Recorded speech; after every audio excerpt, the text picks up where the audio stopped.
ہے، کسی کاہن کا کلام ہے، لوگوں نے کہا کسی شاعر کا کلام ہے۔ اللہ نے صاف طور پر کہہ دیا نہیں، یہ انسان کا کلام نہیں ہے، تنزیل من رب العالمین، یہ رب العالمین کی جانب سے نازل کردہ ایک مکتوب، ایک کتاب اور ایک قرآن ہے۔ آج نہیں بلکہ قیامت تک کے لیے اللہ کی طرف سے یہ کھلم کھلا چیلنج ہے کہ لاؤ، میری اس کتاب کے جیسا نہیں لا سکتے۔ آج کچھ دن پہلے کی بات ہے، کسی نے کہا تھا، جو اپنے آپ کو مسلمان بھی شمار کیا، یو پی کا رہنے والا مسلم تھا، اس نے کہا قرآن کی 17 آیتوں کو نکال دینا چاہیے، اور انہوں نے اس کو کورٹ تک لے کر گیا، مقدمہ ہوا، بحث و بحث ہوئی، لیکن کیا ہوا؟ اللہ نے ان کے دل سے ایمان کو نکال دیا، اور اب وہ گائے اور بھینس کی منہ اور پیشاب پیتا ہوا نظر آ رہا ہے، کیونکہ اب وہ کافر بن چکا، اور کافر ایسا کافر، اور اس دھرم کا کافر جو اپنے گائے کے پیشاب کو پینے کو عظمت سمجھتے ہیں، اب وہ پیشاب پی رہا ہے۔ ایک مسلمان تھا، آیا تھا قرآن پہ اعتراض کرنے کے لیے، آیا تھا قرآن کی آیتوں کو نکالنے کے لیے، لیکن اللہ نے ان کے دل سے ایمان کو نکال دیا۔ کہنے کا مقصد یہ ہے میرے دوستو، میں بتا رہا تھا رمضان کے استقبال کے تعلق سے کہ یہ وہ رمضان آنے والا ہے جس رمضان میں اسی قرآن کو اللہ نے نازل کیا ہے۔ اس رمضان کی پہچان آپ کے سامنے کرانا تھا، پھر میں نے آپ کے سامنے قرآن کی پہچان بھی کرا دیا۔ خیر، قرآن پڑھنے میں مزہ کچھ اور، قرآن کو دیکھنے میں مزہ کچھ اور، قرآن پڑھنے میں جو لذت ہے میں آپ کے سامنے بیان تو نہیں کر سکتا۔ بس اتنی سی بات بتاؤں، حضرت علامہ ضیاء الرحمن فاروقی شہید پاکستانی رحمۃ اللہ علیہ نے اپنی کتاب جواہرات فاروقی میں لکھا ہے کہ قرآن ایک ایسی کتاب ہے، پڑھے تو مزہ، سنے تو مزہ، نماز میں پڑھے تو مزہ کچھ اور، تراویح میں پڑھے تو مزہ کچھ اور، فجر کی نماز میں پڑھے تو مزہ کچھ اور، نفل میں پڑھے تو مزہ کچھ اور۔ آپ کا انداز بدلتا جائے گا، قرآن کا پڑھنے کا مزہ بھی بدلتا جائے گا۔ وہ قرآن ہے ذالک الکتاب لا ریب فیہ۔ اس لیے میرے دوستو، ہم میں سے جو قرآن کو پڑھنا جانتا ہے یا پڑھتے پڑھتے بھول گئے ہیں، میں ان سے درخواست کروں گا کہ قرآن کی تلاوت کا اپنا ایک زندگی میں معمول بنائیں اور قرآن کو پڑھیں، قرآن کو پڑھیں۔ قرآن کو پڑھنے میں مزہ کچھ اور ہے۔ یہ رمضان کا مہینہ آنے والا ہے، اپنا ترتیب بنا لیں کہ مجھے اتنا پڑھنا ہے۔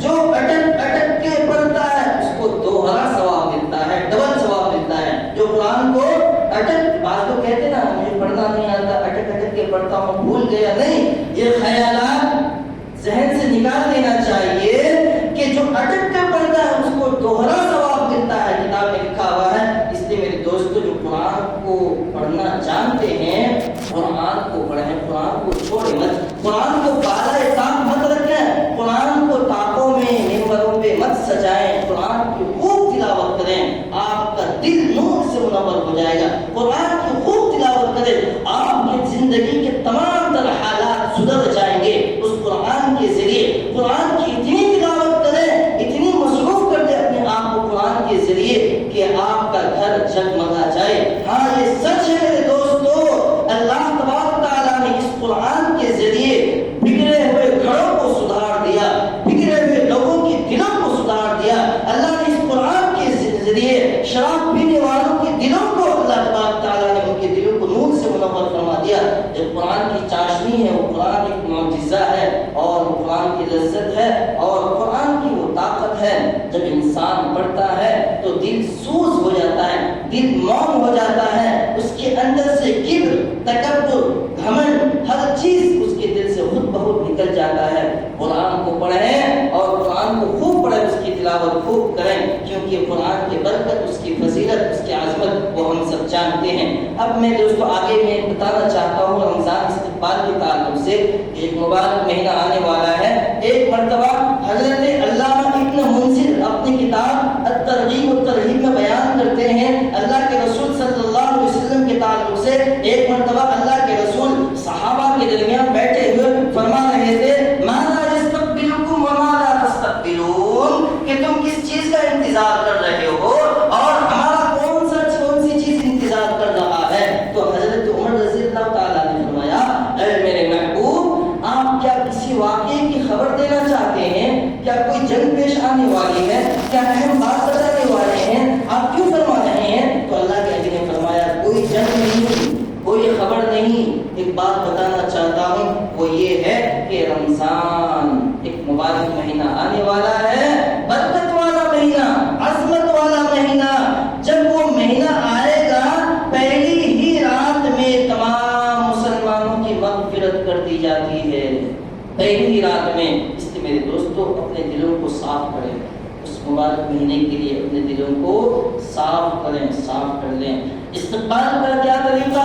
استقبال کا طریقہ یہ ہوتا ہے، کتابوں میں لکھا ہے علامہ ابن حاجب رحمۃ اللہ علیہ نے کہ صحابہ، تابعین، تبع تابعین، ہمارے اسلاف، ہمارے بزرگ، ہمارے بڑے کیسے استقبال کرتے تھے رمضان میں۔ ان کا استقبال کا طریقہ یہ ہوتا تھا کہ شعبان کے مہینے میں جو بھی ضرورتیں ہوتی تھی وہ ضرورتیں پوری کر لیا کرتے تھے، اور جو چیزیں انہیں ضرورت ہوتی تھی یا جنہیں قرض دینا ہوتا تھا یا قرض لینا ہوتا تھا، لین دین کا معاملہ تعلقات تھے، وہ تمام کو شعبان کے آخری آنے تک ساری چیزیں ختم کر دیا کرتے تھے۔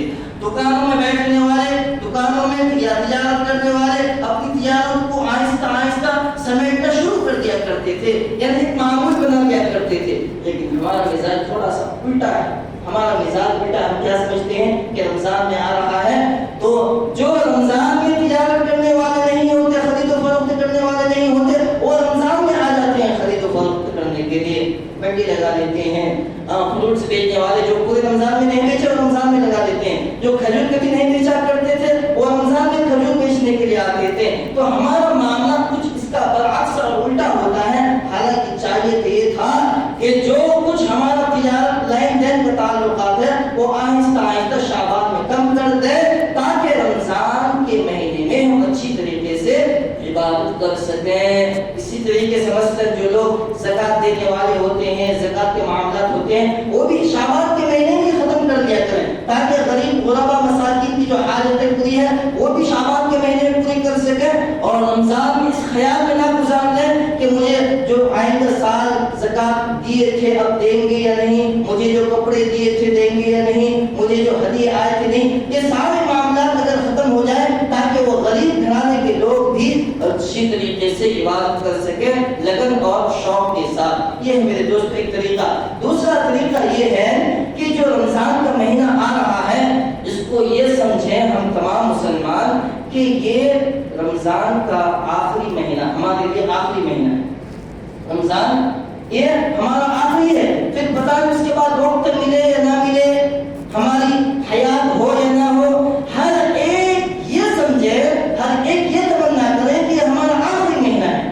جب ہم یہ آخری مہینہ شمار کریں گے تو اس کی اہمیت ہمیں سمجھ میں آئے گی۔ مثلاً اس کو یوں سمجھیں، آپ کی پھانسی ہونے والی ہے، ایک رات ہے، آپ کو صبح کے وقت میں آپ کی پھانسی ہونے والی ہے، تو آپ کا لمحہ اور آپ کی سوچ و بچار کیا ہوں گے؟ یعنی آپ اپنے انداز میں یہ سمجھیں گے کہ جو کچھ مجھے کرنا ہے 12 گھنٹوں میں کر لینا ہے، کیونکہ صبح میں میری پھانسی ہونے والی ہے۔ یا یوں کہیں کہ ایک آدمی حج کرنے کے لیے جاتا ہے 40 دن جب وہ واپس لوٹنے کے لیے ارادہ کرتا ہے، ہندوستان آنا چاہتا ہے، تو اس کی سوچ کیسی رہتی ہے؟ چونکہ 40 دن تک وہ اللہ، کعبۃ اللہ اور دوسرے مقامات کی زیارت کرتے کرتے اس کے دل و دماغ میں اتنی محبت بیٹھ چکی ہے، اب وہ کعبہ کو چھوڑنا پسند بالکل نہیں کرتا، روتا ہے، گر گراتا ہے، آنسو بہاتا ہے، اے اللہ میں اب جا رہا ہوں تیرے کعبے کو چھوڑ کر کے۔ دل کی کیفیت کیا ہوگی، دل کی کیفیت کیا ہوگی وہ خود بندہ سوچ سکتا ہے۔ تو یہ خیال میں ہمارے ذہن میں ہونے چاہیے، یہ سوچ ہماری دماغ میں ہونی چاہیے کہ یہ مبارک مہینہ جو آ رہا ہے یہ آخری مہینہ ہے، اس کے بعد پھر ہمیں موقع ملے یا نہ ملے، ہماری حیات ہو یا نہ ہو، ہماری زندگی دے یا نہ دے، یہ سوچ کر کے اب جب بندہ سوچے گا تو خود بخود جو ہے اپنی عبادتوں میں مست لگن ہو جائے گا۔ اس خیال میں زیادہ سے زیادہ عبادتیں اور زیادہ سے زیادہ زیادہ ذکر و تلاوت میں وہ منہمک ہو جائے گا، مصروف ہو جائے گا۔ اس خیال میں رہیں، یا اس کو سمجھنے کے لیے یہ کافی ہے کہ ایک مدرسے کا طالب علم یا ایک اسکول کا اسٹوڈنٹ جب وہ سالانہ ایگزام ہوتے ہیں، آخری ایگزام ہوتے ہیں، تو اس ایگزام کی تیاری میں کیسے مصروف ہو جاتا ہے۔ وہ دوستوں کے پاس جانا یا رشتہ داروں کے پاس جانا یا کسی خوشی کی تقریب میں جانا پسند نہیں کرتا۔ ان سے کہا جائے چلو تو کہتا ہے میرا فائنل ایگزام ہے، میں نہیں جا سکتا، میرے آخری امتحانات میں نہیں جا سکتا، مجھے تیاری کرنی ہوتی ہے۔ بعض بچے تو وہ ہوتے ہیں کہ لائبریری چلے جاتے ہیں، کتب خانے چلے جاتے ہیں، اپنا گھر بار چھوڑ دیتے ہیں کیونکہ گھروں میں کام کاج ہوتے ہیں،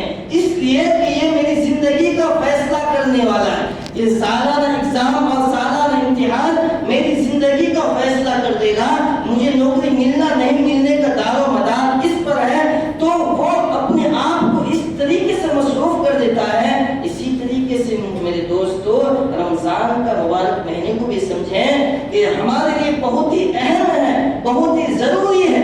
11 سال تک ہم گناہوں میں مصروف تھے، 11 سال تک ہم گناہوں میں ملوث تھے، 11 مہینے تک ہم دوسرے چیزوں کے اندر نہ جانے مختلف قسم کے ناجائز کاموں میں، ناجائز امور میں، جانے انجانے میں کتنی ساری غلطیاں ہوئی ہوں گی۔ ایک مبارک مہینہ، ایک رحمت والا مہینہ، ایک برکت والا مہینہ، مغفرت والا مہینہ آ رہا ہے، تو اس کے لیے ہمیں بہت ہی فکر مند ہونے کی ضرورت ہے تاکہ پھر وہ ضائع نہ ہو جائے۔ اس لیے ہم میں سے ہر ایک کو یہ ارادہ کرنا ہے، یہ پختہ عزم کرنا ہے اور مضبوط مستحکم جو ہے سوچ رکھنی ہے کہ اس مہینے کو ہم ضائع ہونے نہیں دیں گے۔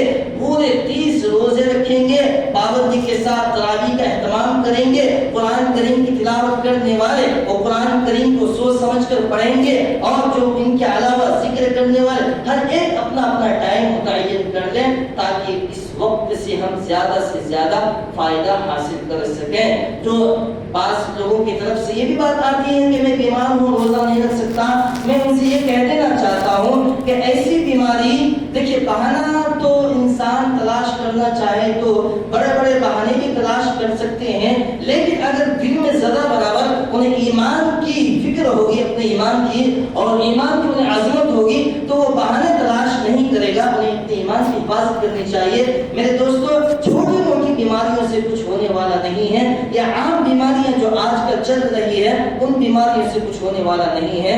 آپ ایک ارادے کے ساتھ، ایک حوصلے کے ساتھ، ایک جرأت کے ساتھ اٹھیں اور پختہ ارادہ کریں کہ ہمیں روزہ رکھنا ہے۔